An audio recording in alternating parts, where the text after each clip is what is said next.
How's it going, everybody? My name is Horror Romancer, and today I'm going to be reading 10 more true police encounters with the paranormal. So if the paranormal is something that interests you, go ahead and hit that like button below and hit that subscribe button for more future content. Without further ado, let's get into these 10 true paranormal police encounters. Rural encounter. I work on county roads, and I had a signal 100 at 0300, and my closest bathroom was 30 minutes out. So I pulled down a dark gravel road and started my business. I felt like someone was watching me. Looking toward the rear bumper of my unit, and approximately 20 feet beyond my rear bumper, I saw a shadowy figure standing there. I stop and zip up, not completely finished, and yell out to what I thought was a person. I got no reply from the figure. I started to apologize, figuring this was the landowner coming to see who was peeing on their driveway, but no response. I then go into attack mode and demand them to show their hands and identify themselves, but no answer. I finally get smart and use my light to see who it was, and as the light passes over the area, the figure was gone. Keep in mind, this conversation was about 20 seconds long, and I just saw something there. I look around and I hear no running through the bush. I turn to get back into my unit, and I take one more look back, and I see a shadowy figure move towards me from where I last saw it. Needless to say, I got in my unit and sped off because bullets were not going to stop the spirit. Sound the alarm. The jail had a notorious ghost, Sarah Ware, who would play with the lights and set off alarms. Most of the alarms are panic alarms in locked offices, where switches actually had to be pushed and slid into a slot to activate. It got to the point where the officers were afraid to go into the courthouse for an alarm. Secret friend. A little kid on a custody exchange kept telling me about her secret friend standing near me. Not really too scary, but creepy, especially when she's telling me one doesn't like me. Hind legs.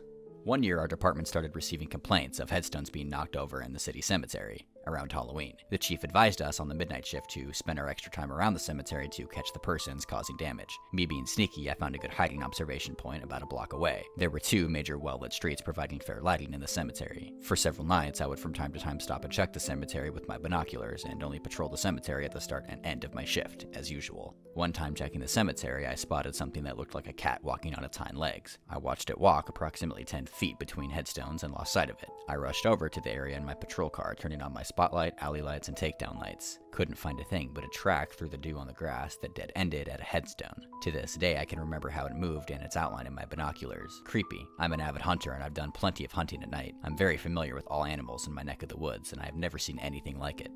Home. Several years back, me and my partner were looking for a kidnapper suspect in some abandoned houses. Around 0330, we go to check a house in a very rural and remote part of the county. The house is extremely large and creepy looking. We make entry and find the inside of the house is like something out of a Tim Burton's nightmare. There were doorways barely big enough to stick your head through and opening up into a massive empty room. Every time we thought we'd made it to the top floor, we'd find another staircase leading up. Finally, we make it to the attic and find all kinds of crazy stuff drawn on the walls. Needless to say, we finished clearing the house and got out of there. Entry tools. I responded to a suicide as the co-lead detective. A male had hung himself in the tree in the backyard. We checked the residence and it was locked with a deadbolt thrown on both entry doors. I called for entry tools and a supervisor for a breach because the descendant's girlfriend was not accounted for and they lived together. Possible murder-suicide. Several patrol officers and I were standing at the back door of the house, south side, which had been checked multiple times waiting on entry tools. I looked at the door and there's a gap in the frame, and see there's no deadbolt thrown anymore. I checked the door and it's now open. We clear the residence and no one is inside. I even had them clear the attic space. Inside the door that magically opened were multiple notes to family members from the descendant. We all walk outside and are waiting on NOK to arrive and try to walk back in. The door is secured again with a deadbolt. It should be noted no one had keys, and there were key locks on both sides of the door. The lead and I were now discussing how we were going to have to call for entry tools, and again the door was open, no one going near it. I again had the residence cleared and no one inside. The lead detective and I did not go back into that house that day. A call for help. Calls for service coming from a vacant household twice a night for about a week. The voice on the phone sounded like an elderly at-risk lady with Alzheimer's, barely audibly saying, please help, with coughing. Totally unresponsive to our calls. Confirmed with my shift sergeant that the house's last residence was a daughter taking care of her mother who was dying from stage 2 lung cancer. Definitely sent a shiver down my back. Paperwork.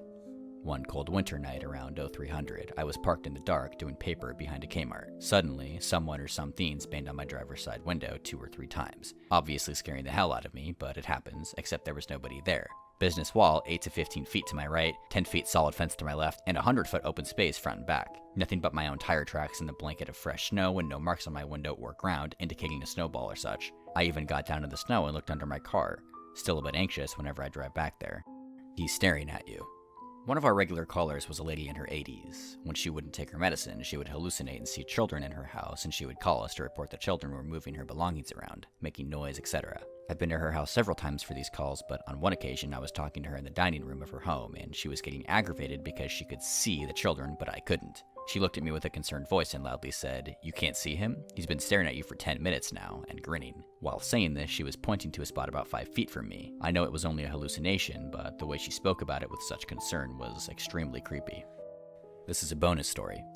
I was working receiving and release when we had an inmate released to a state mental hospital. When he was given his release clothing, he looked toward me with a 1,000-yard stare and said, "Why don't you just do it?" I asked what he meant. With zero inflection and staring right through me, he said, "I know why you're here. Kill me already and get it over with." There was no one else in the holding tank. However, I looked over my shoulder to make sure no one else had entered. When I placed him in handcuffs, he suddenly focused on me as though just noticed I was there. He said to me, "He's going to kill me. Don't let them take me." He survived the transport, but it was definitely creepy.